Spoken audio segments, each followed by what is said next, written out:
Animal Farm by dr.york. Read by Steve Mark. It was a bitter winter. The stormy weather was followed by sleet and snow, and then by a hard frost which did not break till well into February. The animals carried on as best they could with the rebuilding of the windmill, well knowing that the outside world was watching them, and that the envious human beings would rejoice and triumph if the mill were not finished on time. Out of spite, the human beings pretended not to believe that it was Snowball who had destroyed the windmill. They said that it had fallen down because the walls were too thin. The animals knew that this was not the case. Still, it had been decided to build the walls 3 feet thick this time instead of 18 inches as before, which meant collecting much larger quantities of stone. For a long time the quarry was full of snowdrifts and nothing could be done. Some progress was made in the dry, frosty weather that followed, but it was cruel work, and the animals could not feel so hopeful about it as they had felt before. They were always cold, and usually hungry as well. Only Boxer and Clover never lost heart. Squealer made excellent speeches on the joy of service and the dignity of labor, but the other animals found more inspiration in Boxer's strength and his never-failing cry of "I will work harder." In January, food fell short. The corn ration was drastically reduced, and it was announced that an extra potato ration would be issued to make up for it. Then it was discovered that the greater part of the potato crop had been frosted in the clamps, which had not been covered thickly enough. The potatoes had become soft and discolored, and only a few were edible. For days at a time, the animals had nothing to eat but chaff and mangles. Starvation seemed to stare them in the face. It was vitally necessary to conceal this fact from the outside world. Emboldened by the collapse of the windmill, the human beings were inventing fresh lies about Animal Farm. Once again, it was being put about that the animals were dying of famine and disease, and that they were continually fighting amongst themselves, and had resorted to cannibalism and infanticide.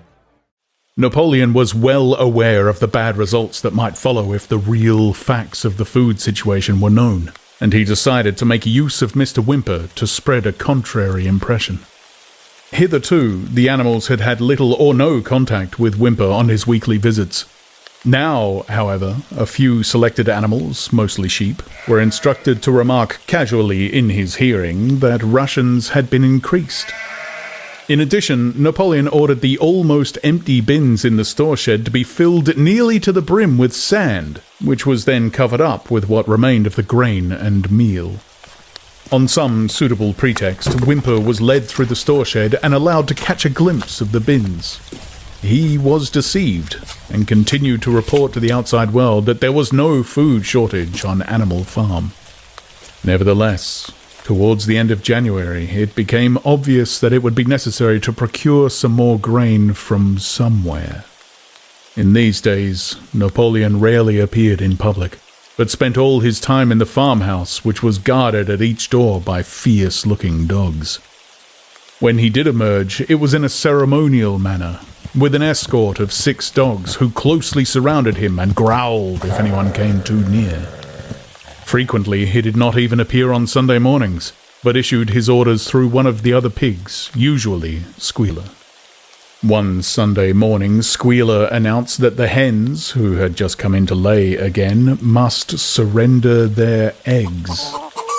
Napoleon had accepted, through Whymper, a contract for 400 eggs a week. The price of these would pay for enough grain and meal to keep the farm going till summer came on, and conditions were easier. When the hens heard this, they raised a terrible outcry. They had been warned earlier that this sacrifice might be necessary, but had not believed that it would really happen. They were just getting their clutches ready for the spring sitting, and they protested that to take the eggs away now was murder. For the first time since the expulsion of Jones, there was something resembling a rebellion. Led by 3 young black Minorca Poulets, the hens made a determined effort to thwart Napoleon's wishes. Their method was to fly up to the rafters and there lay their eggs, which smashed to pieces on the floor. Napoleon acted swiftly and ruthlessly. He ordered the hens' rations to be stopped and decreed that any animal giving so much as a grain of corn to a hen should be punished by death. The dogs saw to it that these orders were carried out. For 5 days the hens held out. Then they capitulated and went back to their nesting boxes. 9 hens had died in the meantime. Their bodies were buried in the orchard, and it was given out that they had died of coccidiosis. Whymper heard nothing of this affair, and the eggs were duly delivered, a grocer's van driving up to the farm once a week to take them away. All this while no more had been seen of Snowball. He was rumoured to be hiding on one of the neighbouring farms, either Foxwood or Pinchfield. Napoleon was by this time on slightly better terms with the other farmers than before. It happened that there was in the yard a pile of timber which had been stacked there 10 years earlier when a beech spinney was cleared. It was well seasoned, and Whymper had advised Napoleon to sell it. Both Mr. Pilkington and Mr. Frederick were anxious to buy it. Napoleon was hesitating between the two, unable to make up his mind. It was noticed that whenever he seemed on the point of coming to an agreement with Frederick, Snowball was declared to be in hiding at Foxwood, while, when he inclined towards Pilkington, Snowball was said to be at Pinchfield. Suddenly, early in the spring, an alarming thing was discovered. Snowball was secretly frequenting the farm by night. The animals were so disturbed that they could hardly sleep in their stalls. Every night, it was said, he came creeping in under cover of darkness and performed all kinds of mischief. He stole the corn, he upset the milk pails, he broke the eggs, he trampled the seed beds, he gnawed the bark off the fruit trees. Whenever anything went wrong, it became usual to attribute it to Snowball. If a window was broken or a drain was blocked up, someone was certain to say that Snowball had come in the night and done it. And when the key of the store shed was lost, the whole farm was convinced that Snowball had thrown it down the well.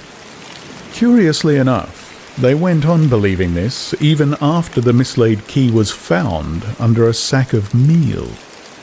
The cows declared unanimously that Snowball crept into their stalls and milked them in their sleep. The rats, which had been troublesome that winter, were also said to be in league with Snowball. Napoleon declared that there should be a full investigation into Snowball's activities. With his dogs in attendance, he set out and made a careful tour of inspection of the farm buildings, the other animals following at a respectful distance. At every few steps, Napoleon stopped and snuffed the ground for traces of Snowball's footsteps, which, he said, he could detect by the smell. He snuffed in every corner, in the barn, in the cowshed, in the hen houses, in the vegetable garden, and found traces of Snowball almost everywhere. He would put his snout to the ground, give several deep sniffs, and exclaim in a terrible voice, "Snowball! He has been here. I can smell him distinctly." And at the word Snowball, all the dogs let out blood-curdling growls and showed their side teeth. The animals were thoroughly frightened. It seemed to them as though Snowball was some kind of invisible influence pervading the air about them and menacing them with all kinds of dangers. In the evening, Squealer called them together and with an alarmed expression on his face told them that he had some serious news to report. "Comrades," cried Squealer, making little nervous skips, "a most terrible thing has been discovered. Snowball has sold himself to Frederick of Pinchfield Farm, who is even now plotting to attack us and take our farm away from us. Snowball is to act as his guide when the attack begins. But there is worse than that. We had thought that Snowball's rebellion was caused simply by his vanity and ambition, but we were wrong, comrades. Do you know what the real reason was? Snowball was in league with Jones from the very start. He was Jones's secret agent all the time. It has all been proved by documents which he left behind him and which we have only just discovered. To my mind, this explains a great deal, comrades." Did we not see for ourselves how he attempted, fortunately without success, to get us defeated and destroyed at the Battle of the Cowshed? The animals were stupefied. This was a wickedness far outdoing Snowball's destruction of the windmill. But it was some minutes before they could fully take it in. They all remembered, or thought they remembered, how they had seen Snowball charging ahead of them at the Battle of the Cowshed, how he had rallied and encouraged them at every turn, and how he had not paused for an instant even when the pellets from Jones's gun had wounded his back. At first, it was a little difficult to see how this fitted in with his being on Jones's side. Even Boxer, who seldom asked questions, was puzzled. He lay down, tucked his forehooves beneath him, shut his eyes, and with a hard effort managed to formulate his thoughts. "I do not believe that," he said. "Snowball fought bravely at the Battle of the Cowshed. I saw him myself. Did we not give him Animal Hero First Class immediately afterwards?" That was our mistake, comrade. For we know now, it is all written down in the secret documents that we have found, that in reality he was trying to lure us to our doom. "But he was wounded," said Boxer. "We all saw him running with blood." "That was part of the arrangement," cried Squealer. "Jones's shot only grazed him. I could show you this in his own writing, if you were able to read it. The plot was for Snowball, at the critical moment, to give the signal for flight and leave the field to the enemy. And he very nearly succeeded. I will even say, comrades, he would have succeeded if it had not been for our heroic leader, Comrade Napoleon. Do you not remember how, just at the moment when Jones and his men had got inside the yard, Snowball suddenly turned and fled, and many animals followed him? And do you not remember, too, that it was just at that moment, when panic was spreading and all seemed lost, that Comrade Napoleon sprang forward with a cry of death to humanity, and sank his teeth into Jones's leg? Surely you remember that, comrades? Exclaimed Squealer, frisking from side to side. Now, when Squealer described the scene so graphically, it seemed to the animals that they did remember it. At any rate, they remembered that at the critical moment of the battle, Snowball had turned to flee, but Boxer was still a little uneasy. "I do not believe that Snowball was a traitor at the beginning," he said finally.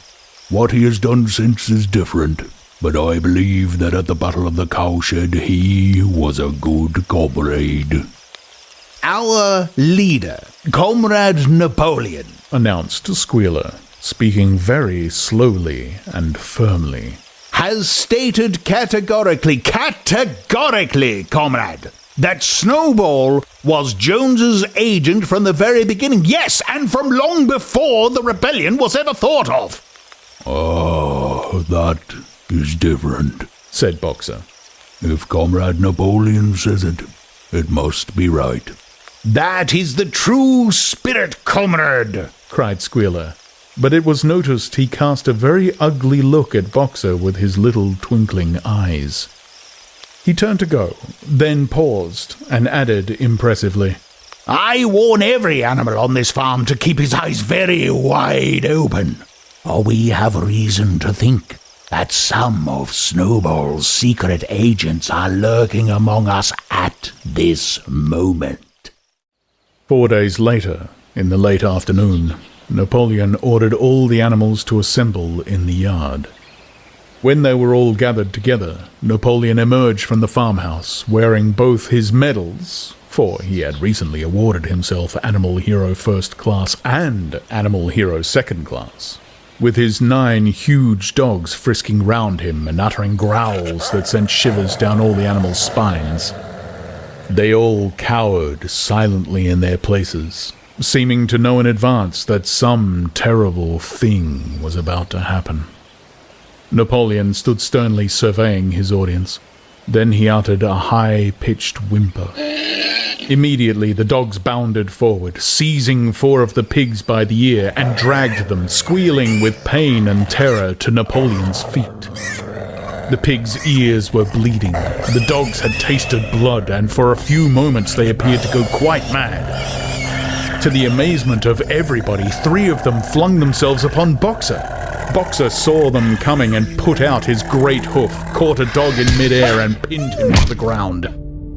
The dog shrieked for mercy, and the other 2 fled with their tails between their legs. Boxer looked at Napoleon to know whether he should crush the dog to death or let it go. Napoleon appeared to change countenance and sharply ordered Boxer to let the dog go, whereat Boxer lifted his hoof and the dog slunk away, bruised and howling. Presently, the tumult died down. The 4 pigs waited, trembling, with guilt written on every line of their countenances. Napoleon now called upon them to confess their crimes. They were the same 4 pigs as had protested when Napoleon abolished the Sunday meetings. Without any further prompting, they confessed that they had been secretly in touch with Snowball ever since his expulsion, that they had collaborated with him in destroying the windmill, and that they had entered into an agreement with him to hand over Animal Farm to Mr. Frederick. They added that Snowball had privately admitted to them that he had been Jones's secret agent for years past. When they had finished their confession, the dogs promptly tore their throats out.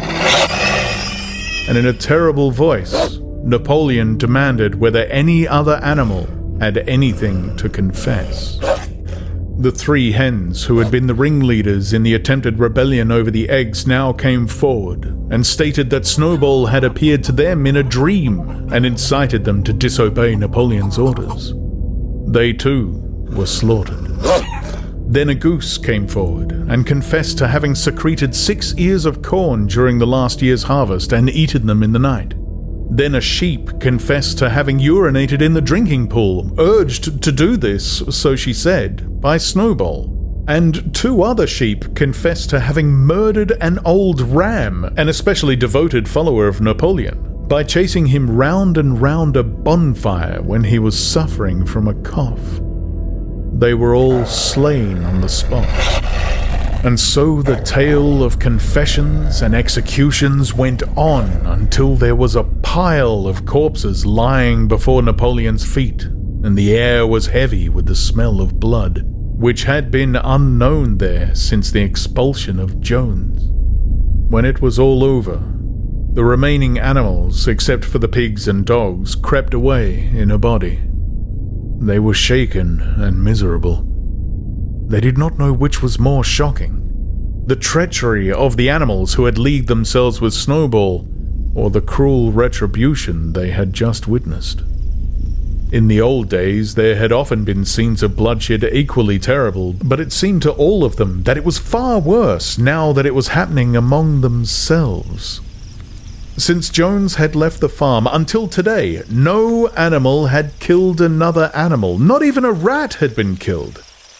They had made their way onto the little knoll where the half-finished windmill stood, and with one accord they all lay down as though huddling together for warmth.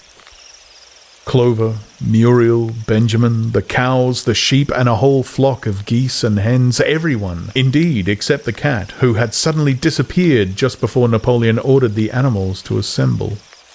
For some time nobody spoke. Only Boxer remained on his feet. He fidgeted to and fro, swishing his long black tail against his sides, and occasionally uttering a little whinny of surprise. Finally he said, "I do not understand it. I would not have believed that such things could happen on our farm. It must be due to some fault in ourselves. The solution, as I see it, is to work harder. From now onwards, I shall get up a full hour earlier in the mornings." And he moved off at a lumbering trot and made for the quarry. Having got there, he collected 2 successive loads of stone and dragged them down to the windmill before retiring for the night. The animals huddled about Clover, not speaking.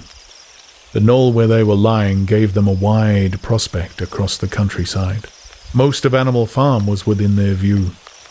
The long pasture stretching down to the main road, the hayfield, the spinney, the drinking pool, the ploughed fields where the young wheat was thick and green, and the red roofs of the farm buildings with the smoke curling from the chimneys. It was a clear spring evening. The grass and the bursting hedges were gilded by the level rays of the sun. Never had the farm, and with a kind of surprise they remembered that it was their own farm, every inch of it their own property, appeared to the animals so desirable a place. As Clover looked down the hillside, her eyes filled with tears. If she could have spoken her thoughts, it would have been to say that this was not what they had aimed at when they had set themselves years ago to work for the overthrow of the human race. These scenes of terror and slaughter were not what they had looked forward to on that night when old Major first stirred them to rebellion. If she herself had had any picture of the future, it had been of a society of animals set free from hunger and the whip, all equal, each working according to his capacity, the strong protecting the weak as she had protected the lost brood of ducklings with her foreleg on the night of Major's speech. Instead, she did not know why, they had come to a time where no one dared speak his mind, when fierce, growling dogs roamed everywhere, and when you had to watch your comrades torn to pieces after confessing to shocking crimes. There was no thought of rebellion or disobedience in her mind. She knew that even as things were, they were far better off than they had been in the days of Jones, and that before all else it was needful to prevent the return of the human beings. Whatever happened, she would remain faithful, work hard, carry out the orders that were given to her, and accept the leadership of Napoleon. But still, it was not for this that she and all the other animals had hoped and toiled. It was not for this that they had built the windmill and faced the bullets of Jones's gun. Such were her thoughts, though she lacked the words to express them. At last, feeling this to be in some way a substitute for the words she was unable to find, she began to sing Beasts of England. The other animals sitting around her took it up, and they sang it 3 times over, very tunefully, but slowly and mournfully, in a way that they had never sung it before. They had just finished singing it for the 3rd time when Squealer, attended by 2 dogs, approached them with the air of having something important to say. He announced that, by a special decree of Comrade Napoleon, Beasts of England had been abolished. From now onwards, it was forbidden to sing it. The animals were taken aback. "Why?" cried Muriel. "It is no longer needed, comrade," said Squealer stiffly. "In Beasts of England we expressed our longing for a better society in days to come, but that society has now been established. Clearly, this song has no longer any purpose." Frightened though they were, some of the animals might possibly have protested, but at this moment the sheep set up their usual bleating of 4 legs good, 2 legs bad, which went on for several minutes and put an end to the discussion. So, Beasts of England was heard no more. In its place, Minimus, the poet, had composed another song, which began, Animal Farm, Animal Farm, never from ye shalt thou come to harm. And this was sung every Sunday morning after the hoisting of the flag. But somehow, neither the words nor the tune ever seemed to the animals to come up to Beasts of England.